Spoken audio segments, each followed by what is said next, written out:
Good morning everybody. I'm doctor AHRK, psychiatrist, Vijayawada. నమస్తే. ఈరోజు మనం ఒక అతి ముఖ్యమైన విషయాన్ని మనం చర్చించుకుందాం, ముచ్చటించుకుందాం. మద్యపానం. ఇది వ్యసనమా, బలహీనత, మానసికమైన జబ్బ? దీన్ని మనం కొంచెం లెంగ్త్ ఎక్కువ కాబట్టి పార్ట్ 1, పార్ట్ 2 2 పార్ట్లుగా చెప్పుకుందాం. ఇప్పుడు మనం చెప్పుకునే పార్ట్ 1లో ఈ మద్యపానానికి బానిసలైన వాళ్ళని గుర్తించటం ఎలా, రెండోది దీనివల్ల కలిగే నష్టాలు. రాబోయే సంచికలో అంటే పార్ట్ 2లో అలా బానిసలైన వాళ్ళకి వైద్య చికిత్స ఎలా ఉంటుంది, మేనేజ్మెంట్ ఎలా ఉంటుంది చెప్పుకుందాం. రైట్. మద్యపానం వ్యసనమా, బలహీనత? రైట్. ఇది ప్రపంచవ్యాప్తంగా చూసుకుంటే ఇప్పుడు అతి భయంకరమైన సమస్యల్లో ప్రపంచవ్యాప్తంగా అంటే గుండె జబ్బులతో చనిపోయే వాళ్ళు నెంబర్ 1 ర్యాంక్లో ఉన్నారనుకోండి.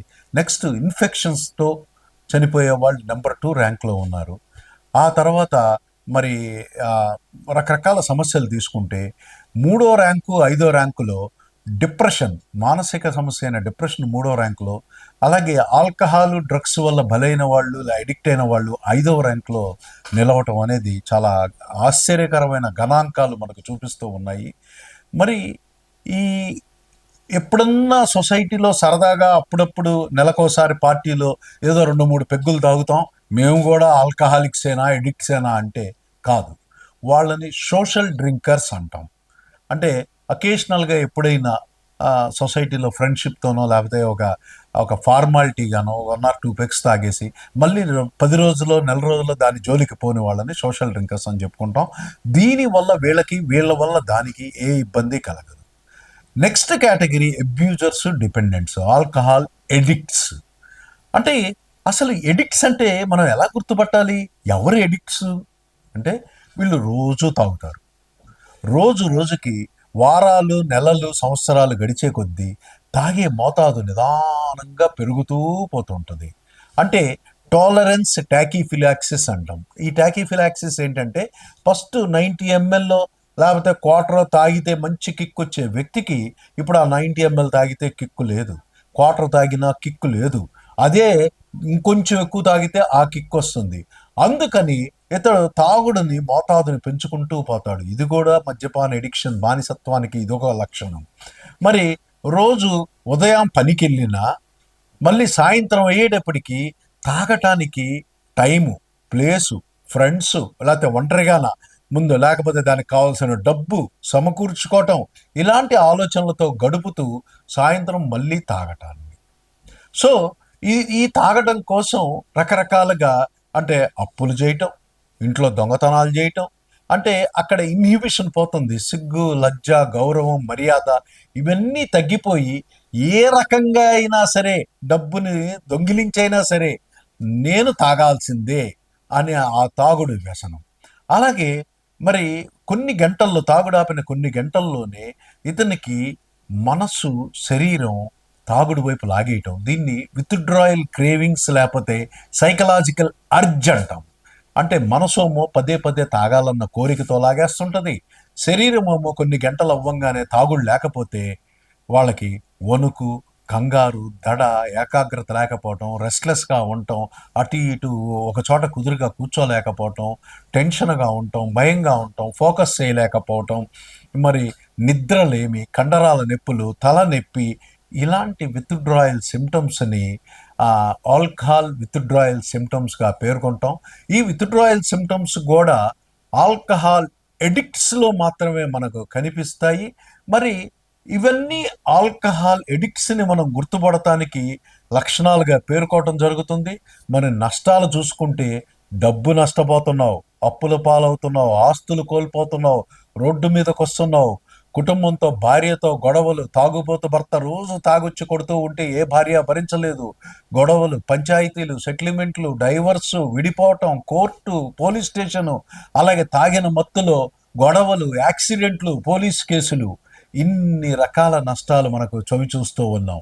అవే కాకుండా మరి ఈ ఆల్కహాల్ వల్ల నీ వర్క్ నాశనం అవుతుంది, ఆబ్సెంట్ అవుతున్నావు, సస్పెండ్ అవుతావు, క్రియేటివిటీ పోతుంది, ప్రమోషన్ రావాల్సిన నువ్వు డిమోషన్తో ఆఖరికి డిస్మిస్ అవుతూ ఉన్నాం. ఇన్ని నష్టాలు చూస్తున్నాం. మరి ఆరోగ్యరీత్యా చూసుకుంటే మానసికంగా, శారీరకంగా అనేక అనారోగ్యాలతో జీవితం నాశనం అయిపోతుంది. మానసికంగా చూసుకుంటే alcohol delusional disorder, alcohol amnestic syndrome, మరి ఆల్కహాలిక్ డిమెన్షియా, మరి ఆల్కహాలిక్ సైకోసిస్, alcohol delusional disorder, alcoholic hallucinosis, అనేక రకాల భ్రమలు, భ్రాంతులు, జ్ఞాపకశక్తి కోల్పోవటం, అలా అనేక రకాల మానసిక జబ్బులతో కృంగిపోతావు.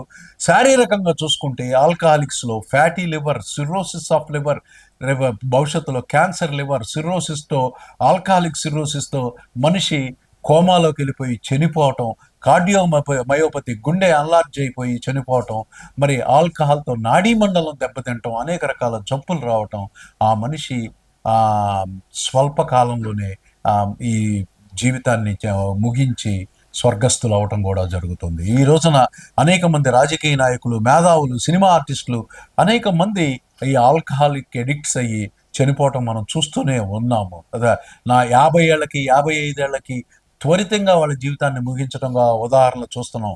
వాళ్ళంతా మేధావులు కారా? మేధావులే. కానీ ఎడిక్షన్ అనేది, బానిసత్వం అనేది ఒక రక్కసి, ఒక రాకాసి. ఎంత మేధావినైనా మళ్ళీ సరేలే మానేద్దాం అనుకొని ఎంత ప్రయత్నం చేసినా మళ్ళీ ఈ పూట తాగుదాం, ఈ రోజు తాగుదాం, రేపటి నుండి మానేద్దాం, అప్పు రేపు అన్నట్లుగా అయిపోతుంది వీళ్ళ జీవితం. ఆఖరికి ఈ ఎప్పుడు ఆల్కహాల్, ఈ జీవితం ముగింపుతో ఆల్కహాల్ ముగిసిపోతుంది.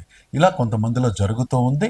మరి ఆల్కహాల్ అంటే అడుసు తొక్కనేలా, కాలు గడగనేలా అనేది చందం కాకుండా అతి చిన్న వయసులోనే మీ పిల్లలకు తల్లిదండ్రులుగా, గురువులుగా, సామాజిక బాధ్యత ఉన్న వ్యక్తులుగా అతి చిన్న వయసులోనే వాళ్ళ మెదడులో సీడ్స్, అంటే ఒక ఒక విత్తనం నాటినట్టు నాటండి.